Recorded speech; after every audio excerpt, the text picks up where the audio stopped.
নেপাল বাদ সাধতে পারে কেনিয়া, বাদ সাধতে পারে থাইল্যান্ড।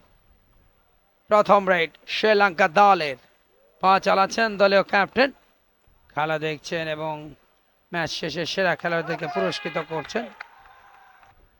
কেনিয়া দলের খেলোয়াড়রা তাদের ম্যাচ রয়েছে আজকে সর্বশেষ ম্যাচ, গ্রুপ চ্যাম্পিয়ন হওয়ার জন্য তাদের লড়াই থাকবে উগান্ডার বিরুদ্ধে। তারা আছেন এই মুহূর্তে গ্যালারিতে। রেডার শ্রীলঙ্কার বেশ ক্ষিপ্রতা দীনেশ প্রেমাতিলাকা লড়াইটা চালিয়েছিলেন। চারজন মাত্র ডিফেন্সে শ্রীলঙ্কার, তাদেরকে অল আউট করবার সুযোগ, এবারে ধরাটা জোড়া পায় দলীয় ক্যাপ্টেন মালিন্দা চতুরাঙ্গা। এক একটা ম্যাচে এক এক অতিথি। কিন্তু ইন্টারন্যাশনাল টুর্নামেন্ট যদি আপনি বলেন, ইন্টারন্যাশনালি যে 10টা-12টা টিমকে নিয়ে একটা টুর্নামেন্ট অর্গানাইজ করা, জাপানের মতো টিম রয়েছে, সাউথ কোরিয়ার মতো টিম রয়েছে, উগান্ডা এসছে, থাইল্যান্ড এসছে, মালয়েশিয়া আছে, ইন্দোনেশিয়া, এবং শিখ হয়ে পড়েছিলেন যখন প্রথম দিন কাবাডি টুর্নামেন্টটা শুরু হলো। নিয়ে যে নকশা তৈরি করা, সারা রাত তিনি এখানে কাজ করেছেন, তারপর দিন সারা দিন একেবারে ওপেনিং সেরেমনি সহ পুরো টুর্নামেন্ট শুরু করে, এবং টুর্নামেন্ট পরে কি হলো, তিনি শিখ হয়ে গেলেন, মাঠেই আর আসতে পারলেন না। জাপান একেবারে কর্নার ম্যানকে টো টাচ। আকে কাজু এই মুহূর্তে তাকে ব্লক করা হয়েছে। এক তো গণশিক্ষা মন্ত্রণালয়ের যে টুর্নামেন্টটা দীর্ঘ সেই 11 সাল থেকে চলছে, প্রাথমিক বঙ্গমাতা শেখ ফজিলাতুন্নেসা মুজিব, যেখান থেকে অনেক নারী ফুটবলার বেরিয়ে এসেছে। রেইডা লম্বা লম্বা হাত পা ছুঁড়ে চেষ্টা করছেন রেইড ফর টিম জাপান। জাপানের রেইডা কাতসুমি আবে কোসালা বান্দারা কুরুপ্পু। ও ইটস 7জন ডিফেন্ডার কোর্টে, মিলিন্দা চাতুরাঙ্গা লম্বা লম্বা হাত পা ছুড়ে এবারে ব্লক হয়েছে। ও খেলা এবং আর মাত্র অল্প কিছু সময় বাকি আছে প্রথমার্ধের খেলা শেষ হতে। এইবারে কিন্তু কট হয়ে গেছেন। লেফট কর্নার, সেখান থেকে লেফট কর্নার থেকে রাইট কর্নার, দুই সাইডে কিন্তু ধাওয়া দিচ্ছেন। ও ভুল ডিসিশন শ্রীলঙ্কার ঘরে। আমরা দেখে নিতে চাই বাগলানের ভেতরে অহেতুক শক্তির কাছে হার মেনেছেন।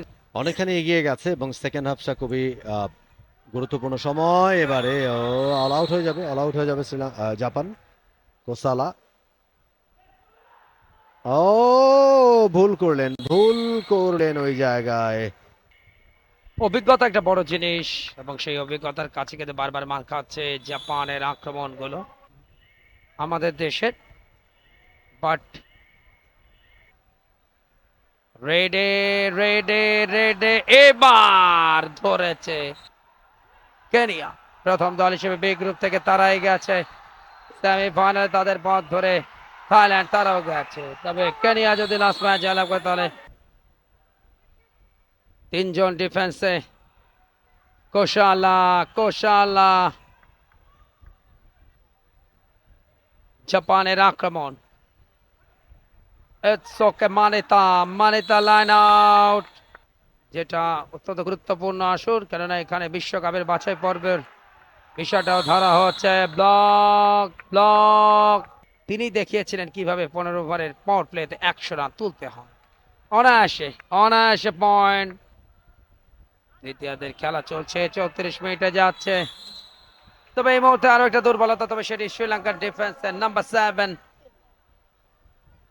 Left corner, in fact right corner ধরেছেন এবারে। আগে 4 ম্যাচ থেকে 2 জয় 4 পয়েন্ট শ্রীলঙ্কার, তবে প্রথম ম্যাচে থাইল্যান্ড জিতে যাওয়ায় এই ম্যাচের গুরুত্ব হারিয়ে গেছে। এবারে ব্লক কৌশলগত জায়গাটায় কতটা অ্যাডভান্টেজ নিতে পারে দুজনের মাঝখান দিয়ে। ও ফাঁক ফোকর গলিয়ে প্রায় বেরিয়ে গিয়েছিলেন। বঙ্গবন্ধু কাপ আন্তর্জাতিক কাবাডি টুর্নামেন্ট 2024 নিয়ম কানুনেও কিন্তু পরিবর্তন এসছে জাতীয় খেলা কাবাডিতে। ও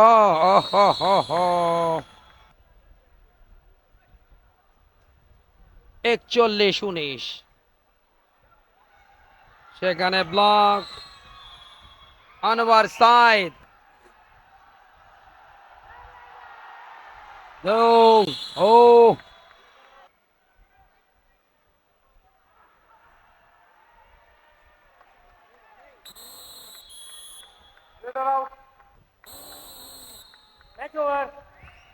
এবং সেই সাথে রেফারি লম্বা একটা বাঁশি, যার অর্থ খেলা শেষ হলো। Full time score line Sri Lanka 44, Japan 22। তৃতীয় ম্যাচ জিতে টুর্নামেন্ট শেষ করলো শ্রীলঙ্কা এবং শূন্য হাতে বিদায় প্রথমবার অংশগ্রহণ করতে আসা এশিয়ার পরাশক্তি জাপান।